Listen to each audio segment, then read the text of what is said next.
നിന്നിൽ പൈശാചികമായ ശാപത്തിന്റെ വിത്തുകൾ വിതയ്ക്കുന്നുണ്ടെങ്കിൽ, അത് മുളച്ചു വരുന്നുണ്ടെങ്കിൽ, അതിന്റെ അർത്ഥം നീ ദേവാലയത്തിലേക്ക് വരുന്നില്ല എന്നുള്ളതാണ്.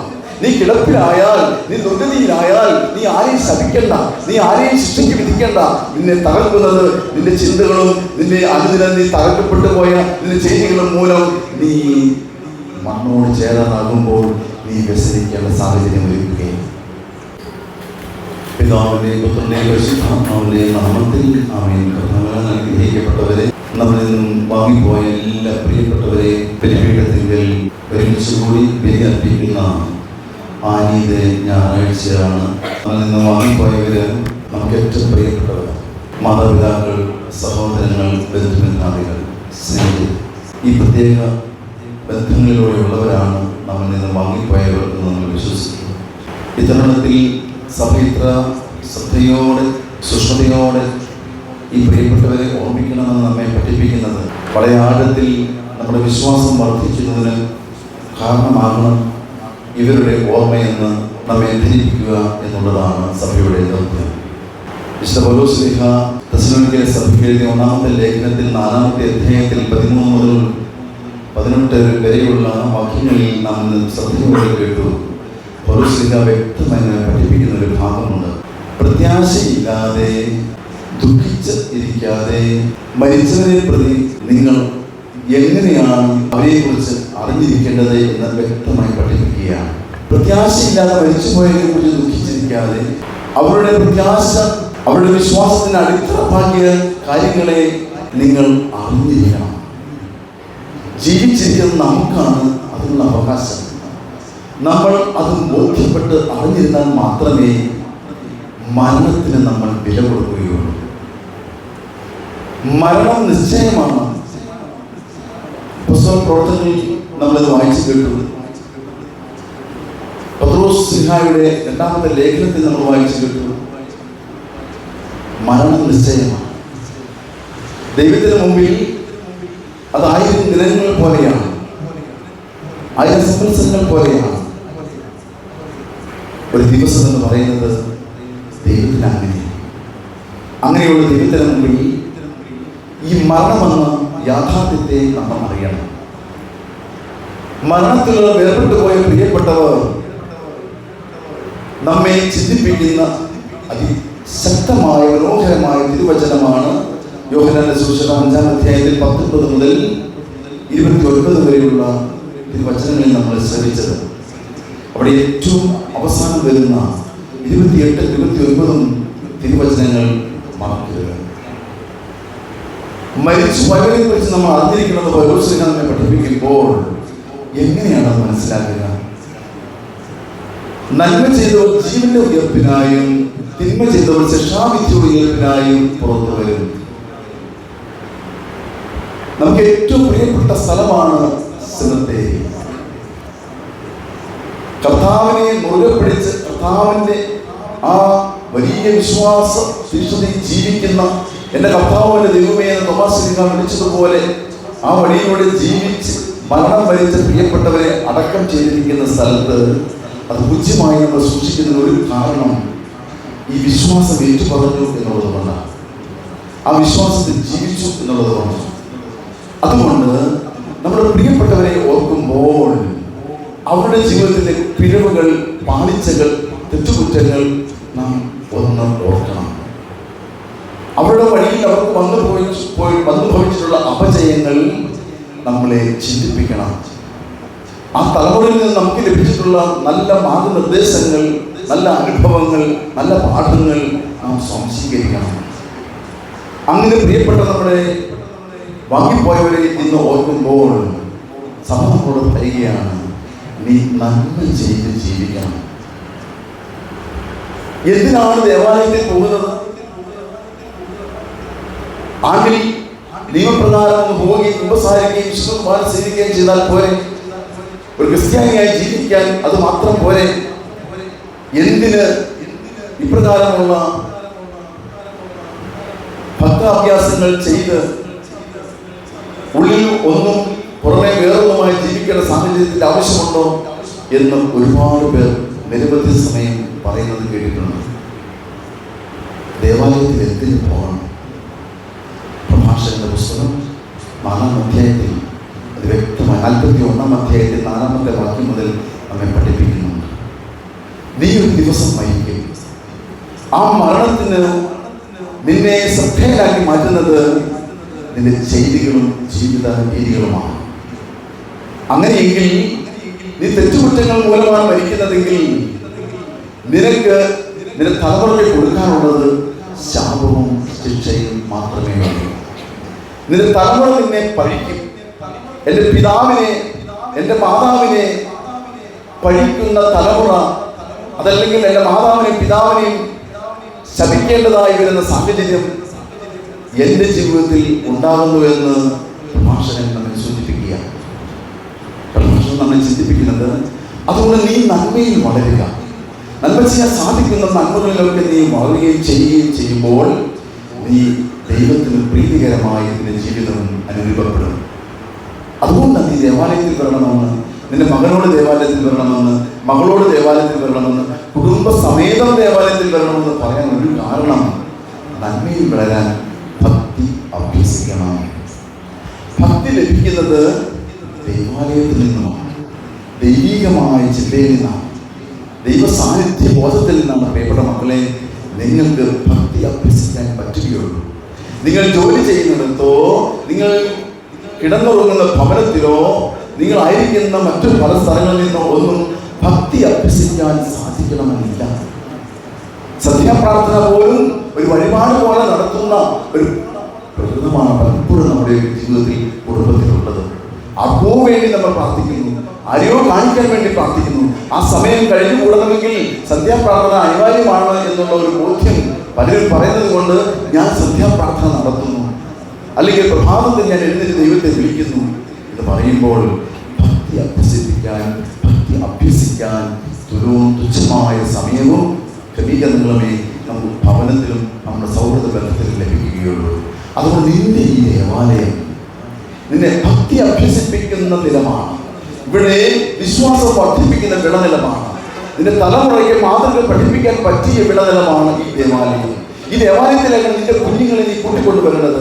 നിന്നിൽ പൈശാചികമായ ശാപത്തിന്റെ വിത്തുകൾ വിതയ്ക്കുന്നുണ്ടെങ്കിൽ, അത് മുളച്ചു വരുന്നുണ്ടെങ്കിൽ, അതിന്റെ അർത്ഥം നീ ദേവാലയത്തിലേക്ക് വരുന്നില്ല എന്നുള്ളതാണ്. നീ കിടപ്പിലായാൽ, നീ ദുർഗതിയിലായാൽ, നീ ആരെയും ശപിക്കണ്ട, നീ ആരെയും ശിക്ഷയ്ക്ക് വിധിക്കണ്ട. നിന്നെ തകർക്കുന്നത് നിന്റെ ചിന്തകളും നിന്റെ അനുദിനം നീ തകർക്കപ്പെട്ടു പോയ നിന്റെ ചെയ്തികളും മൂലം നീ മണ്ണോട് ചേരാനാകുമ്പോൾ നീ വ്യസനിക്കേണ്ട സാഹചര്യം ഒരുക്കുകയും പറയുന്നു, നന്മ ചെയ്തവർ ജീവന്റെ ഉയർപ്പിനായി, തിന്മ ചെയ്തവർ ശിക്ഷാവിധിയുടെ ഉയർപ്പിനായി. അതുകൊണ്ട് നീ ജീവിച്ചിരിക്കുമ്പോൾ നന്മ ചെയ്താൽ നിന്റെ മരണസമയം തന്നെ നീ നിത്യതയുടെ കവാടം കാണും. നീ ജീവിച്ചിരിക്കുകയും തിന്മയും ബന്ധപ്പെട്ട സാഹചര്യങ്ങളിൽ നീ ഉടരുകയാണെങ്കിൽ നീ ശിക്ഷാവിധിയെ നീ നേരിടും. അതിനുശേഷം നമുക്കറിയാം, സഭ നമ്മൾ പഠിപ്പിക്കുന്നു, നീ ശുദ്ധീകരണ സ്ഥലത്തായിരിക്കുന്ന അവസ്ഥ. കാത്തിരുന്ന് പ്രാർത്ഥിച്ച് ഭാവബോധമുണ്ടായി, പശ്ചാത്താപമുണ്ടായി, ദൈവസന്നിധിയിൽ ഈ ആത്മാവിനോട് കരുണയായിരിക്കണമേ എന്ന് നിരവധി പ്രാവശ്യം നിരവധി ദിനങ്ങൾ പ്രാർത്ഥിക്കുമ്പോൾ ദൈവം അവനോട് കരുണ കാണിക്കും, ദൈവം അവനോട് കരുണ കാണിക്കും. അതാണ് നമ്മുടെ വിശ്വാസം. അതുകൊണ്ട് പ്രിയപ്പെട്ട മക്കളെ, ജീവിച്ചിരിക്കുന്ന നമ്മൾ മരിച്ചു പോയവർക്ക് വേണ്ടി പ്രാർത്ഥിക്കാൻ കടപ്പെട്ടവരാണ്. മക്കബയുടെ 2-ാം പുസ്തകത്തിൽ 12-ാം അധ്യായത്തിൽ നമ്മെ 38-ാമത്തെ വാക്യങ്ങളിലൂടെ കാണിച്ചു തരുന്നൊരു സംഭവമുണ്ട്. സൈന്യങ്ങളെ നയിക്കുന്ന യൂദാസ് തന്റെ സ്വദേശത്ത് അദുല്ലാ ദേശത്തേക്ക് വന്നിട്ട് ആദ്യം ചെയ്യുന്നത് മരിച്ചു പോയവരെ ഓർത്ത് ബലിയർപ്പിക്കാൻ വേണ്ടി 2000 രൂപ കണക്കിൽ കിടക്കും അവരത് സ്വീകരിച്ച് കൊടുക്കുന്നുണ്ട്. മരിച്ചവരെ ഓർത്ത് ബലിയർപ്പിച്ച് പാപപരിഹാരം ചെയ്യും. പിഴവുകൾ സംഭവിച്ചു പോയി, പാപം ചെയ്തു പോയി, അവർക്ക് വേണ്ടി കരങ്ങളൊഴുകി ദൈവത്തോട് യാചിക്കാൻ ദേവാലയത്തിൽ ആ കളക്ട് ചെയ്ത രൂപീകരിച്ചെടുത്ത പണം കൊണ്ട് ഏൽപ്പിച്ചിട്ട് പ്രാർത്ഥിക്കുന്നുണ്ട് മരിച്ചവർക്ക് വേണ്ടി. ആത്മാക്കളുടെ ഘടനയായിരിക്കണമെന്ന് ജീവിച്ചിരിക്കുമ്പോൾ ഒരുപാട് പിഴവ് സംഭവിച്ചു. ദേവാലയത്തിൽ പോകാൻ പറ്റിയില്ല, ദേവാലയത്തിൽ മറുതലിച്ച് നടന്നു, പള്ളിയുമായി ബന്ധപ്പെട്ട കാര്യങ്ങളെല്ലാം വെല്ലുവിളിച്ച് നടന്നു കാണാം, അല്ലെങ്കിൽ അകത്തി നിർത്തി കാണാം. എനിക്ക് ദേവാലയം വേണ്ട എന്ന് പറഞ്ഞവൻ, എനിക്ക് പള്ളി വേണ്ടെന്ന് പറഞ്ഞവൻ എന്നെ എവിടെയെങ്കിലും കൊണ്ട് കുടിച്ചിട്ടാൽ മതി എന്ന് പറയും. എനിക്ക് എവിടെയെങ്കിലും കൊണ്ട് കുഴിച്ചിട്ടാ പോലെ പോരാ. നിങ്ങളെ എവിടെയെങ്കിലും കൊണ്ട് കുഴിച്ചിട്ടുള്ളവരല്ല. ചുടലപ്പറമ്പിൽ കൊണ്ടൊന്ന് മറവ് ചെയ്തതുപോലെ മറവ് ചെയ്ത് കത്തിച്ച് കളയാറുള്ളതല്ല. നമ്മുടെ വിശ്വാസം അങ്ങനെ ചാമ്പലാക്കി വിറകുപള്ളിയിൽ എരിഞ്ഞു തീരേണ്ട വിശ്വാസമല്ല നമ്മുടെ. പൂർവികരോട് ചേർക്കപ്പെടുന്ന വിശ്വാസം. അബ്രഹാം, ഇസ്ഹാക്ക്, യാക്കോബ്, ജോസഫ് തുടങ്ങിയ പൂർവികരോട് ജീവിച്ച് മരിച്ച് ചേർക്കപ്പെടുന്ന പ്രക്രിയയിലാണ് നമ്മൾ വിശ്വസിക്കുന്നത്. അതുകൊണ്ടാണ് നമ്മുടെ ശരീരത്തോടുകൂടി നടക്കുന്നത്. നമ്മൾ അതുകൊണ്ട് ദഹിപ്പിക്കാത്തത്, നമ്മൾ അതുകൊണ്ടാണ് ഭസ്മമാക്കി കളയാത്തത്, അതുകൊണ്ടാണ് ഭസ്മം എടുത്തുകൊണ്ട് വെള്ളത്തിൽ കലക്കി തീർക്കാത്തത്. നമ്മുടെ പൂർവികരായ വിശ്വാസം പഠിപ്പിച്ചവരോട് ചേർക്കപ്പെടുകയാണ്. അതുകൊണ്ടാണ് പ്രിയപ്പെട്ട മക്കളെ, നിങ്ങളെ അടക്കം ചെയ്തിടം അതിവിശുദ്ധമായി സൂക്ഷിക്കണമെന്ന് പറഞ്ഞ് ഈ കല്ലറ സംവിധാനമൊക്കെ നമ്മൾ ചിന്തിക്കുന്നത്. അതുകൊണ്ടാണ്, വേറെ ഒന്നുകൊണ്ടുമല്ല. പലരും പല രീതിയിൽ അതിനെ വ്യാഖ്യാനിക്കാറുണ്ട്. കല്ലറ എന്ന് പറയുന്നത് മറ്റാർക്കും കൈവശപ്പെടുത്താൻ പറ്റാത്ത, നിനക്ക് മാത്രം നിനക്ക് ഉപയോഗിക്കാമെന്ന്, നിന്റെ പ്രിയപ്പെട്ടവരെ ഓർത്ത് പ്രാർത്ഥിക്കാൻ, നിന്റെ പ്രിയപ്പെട്ടവർക്ക് വേണ്ടി ക്രമീകരിക്കപ്പെടുന്ന, നിന്റെ സ്വന്തം മണ്ണായി മാറ്റപ്പെടുന്ന ആറടി മണ്ണ. അത് നിനക്ക് സ്വന്തമായി തരുന്നത് നിന്റെ പ്രിയപ്പെട്ടവരോടൊപ്പം ചേർക്കപ്പെടുമ്പോൾ നിനക്ക് നിന്ന് പ്രാർത്ഥിക്കാൻ, ഈ പ്രിയപ്പെട്ട ദാസിന് വേണ്ടി, ദാസിക്ക് വേണ്ടി, ഈ പ്രിയപ്പെട്ട എൻ്റെ പിതാവിന് വേണ്ടി, എൻ്റെ സഹോദരന് വേണ്ടി, എൻ്റെ മാതാവിന് വേണ്ടി ദൈവമേ കരുണയായിരിക്കണമേ എന്ന് അവരുടെ കുഴിമാടത്തിന്റെ തലയ്ക്ക് നിൽക്കാനുള്ള യോഗ്യതയ്ക്ക് വേണ്ടിയാണ് സംസ്കാരമൊക്കെ വരുന്നത്. പലരും പറയുന്നുണ്ട്, എവിടെയും എവിടെയെങ്കിലും തീർന്നുമ്പോൾ, ചത്തു കഴിഞ്ഞാൽ കുറിച്ച് എവിടെയെങ്കിലും ജീവിക്കുമ്പോൾ പ്രത്യാശയില്ലാതെ മരിച്ചവർക്ക് ദുഃഖിക്കുന്നവരാകാതെ എങ്ങനെയാണ് നിങ്ങൾ മരിച്ചതെന്നുള്ളത് നിങ്ങൾ അറിഞ്ഞിരിക്കണം. നിങ്ങൾ അറിഞ്ഞിരിക്കണം. ഇത് അറിയാതെ നിങ്ങൾ പോകരുത്. അത്ര വിശിഷ്ടമാണ് നമ്മുടെ പ്രിയപ്പെട്ടവർ. പാപിയായിട്ടാകാം, പാപത്തിലൂടെ ആകാം അവർ മരിച്ചത്. പക്ഷെ എൻ്റെ പ്രിയപ്പെട്ടവരാണ്, എൻ്റെ അപ്പന, എൻ്റെ അമ്മയാണ്, എൻ്റെ അനുജനാണ്, എൻ്റെ ജ്യേഷ്ഠനാണ്, എൻ്റെ സഹോദരനാണ്, സഹോദരിയാണ്. അവരെ ദൈവം മുമ്പാകെ സമർപ്പിച്ച് വർദ്ധിക്കാൻ പ്രിയപ്പെട്ട മക്കളെ ജീവിച്ചിരിക്കാൻ നിങ്ങൾക്ക് അവകാശമുണ്ട്. ചിലർ കലറെടുത്തപ്പോൾ പറഞ്ഞിട്ടുണ്ട്, അമ്മ അറിയണ്ടോ, അമ്മയെ അറിയണ്ട, സമ്മതിക്കുക.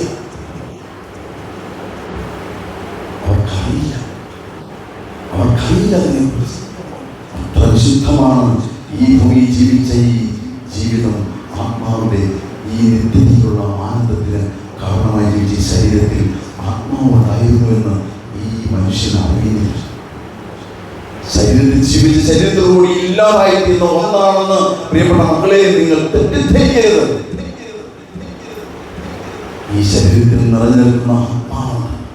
ഈ ആത്മാവിനെയാണ് നീ സൂക്ഷിക്കേണ്ടത്. ഈ ആത്മാവിനെയാണ് നീ സംസ്കരിക്കുന്നത്. ആ സംസ്കാര ചടങ്ങിൽ പങ്കെടുക്കുമ്പോൾ ശരീരത്തിൽ ഈ കാലം അത്രയും കൊണ്ട് നടന്ന ആത്മാവിനെ സൂക്ഷിച്ച ഈ ശരീരത്തെ പൂജ്യമായി അടക്കം ചെയ്യുന്നത്. അതുകൊണ്ട് പൂജ്യമായിട്ടാണ് പൂക്കളിട്ട് വെള്ളവസ്ത്രം ധരിച്ച് ശ്വാസത്തിൽ മൂടി നമ്മൾ എത്ര ഭൗത്യമായി പൂജ്യമായിട്ടാണ് ആ പ്രിയപ്പെട്ട മകനെ, മകളെ, അപ്പനെ, അമ്മയെ നമ്മൾ അടക്കുന്നത്.